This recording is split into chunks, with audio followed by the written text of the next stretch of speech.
बिहार के मधेपुरा में सीएम नीतीश कुमार की समृद्धि यात्रा की तैयारियों के बीच पर्यावरण को लेकर एक नया विवाद खड़ा हो गया है। मुख्यमंत्री नीतीश कुमार के आगमन से पहले शहर में तैयारियां तेजी से चल रही थी, लेकिन इसी बीच सड़क किनारे लगे पेड़ों की कटाई का मामला सामने आया, जिसके बाद स्थानीय स्तर पर चर्चा शुरू हो गई। मामला शहर के संत अवध बिहारी कॉलेज के पास का बताया जा रहा है।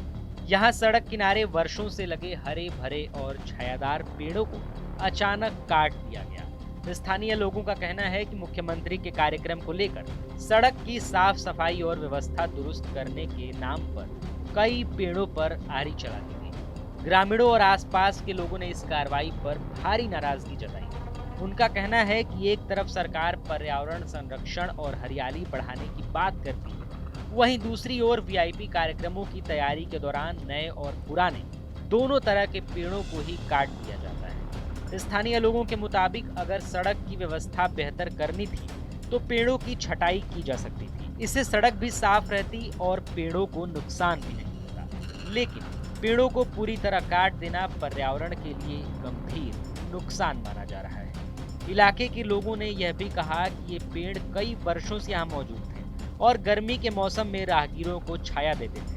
पेड़ों की कटाई के बाद अब वहाँ दृश्य बदल गया है और लोग इसको लेकर चिंतित हैं। बिहार के मुखिया नीतीश कुमार कल मधेपुरा आ रहे हैं और आपको जानकर के आश्चर्य होगा कि जो नीतीश जी जल जीवन हरियाली के नाम पर बिहार के खजाना को खाली करते हैं, मानव श्रृंखला बनाते हैं, लाखों करोड़ों प्रचार में खर्च कर देते हैं, विज्ञापनों में खर्च कर देते हैं और उसका परिणाम यह होता है कि वो सारा खजाना घोटाले के भेंट चढ़ जाता है और न जल मिलता है बिहार के लोगों को, न स्वच्छ जल मिलता है, न सही जीवन मिलता है और हरियाली तो दूर की बात है। और कल वो आ रहे हैं और मधेपुरा में संत अवध डिग्री कॉलेज के समीप जो पुलिस लाइन बन रही है उसके उद्घाटन में जाएंगे। वर्षों पहले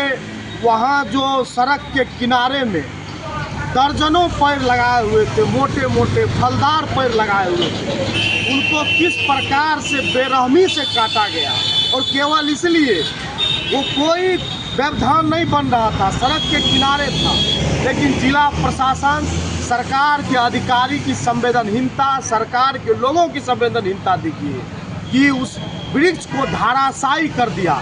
इनके जल जीवन हरियाली से एक भी पौधे खड़े नहीं हो पाए, लेकिन जो पौधे पहले से लगे हुए हैं, जो वृक्ष लगे हुए हैं, वहाँ के जो खिलाड़ी वहाँ खेलते थे, किसान जो वहाँ काम करता था, तेज धूप में वो उनके लिए आसरा होता था।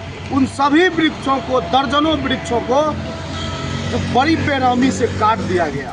फिलहाल इस पूरे मामले पर प्रशासन की ओर से कोई आधिकारिक बयान सामने नहीं आया है। पेड़ों की कटाई को लेकर इलाके में चर्चा और नाराजगी का माहौल बना हुआ है। अब देखना होगा कि प्रशासन इस मामले पर क्या प्रतिक्रिया देता है और इस कार्रवाई को लेकर क्या सफाई सामने आती है। TV9 के लिए मधेपुरा से रजनीश रंजन की रिपोर्ट।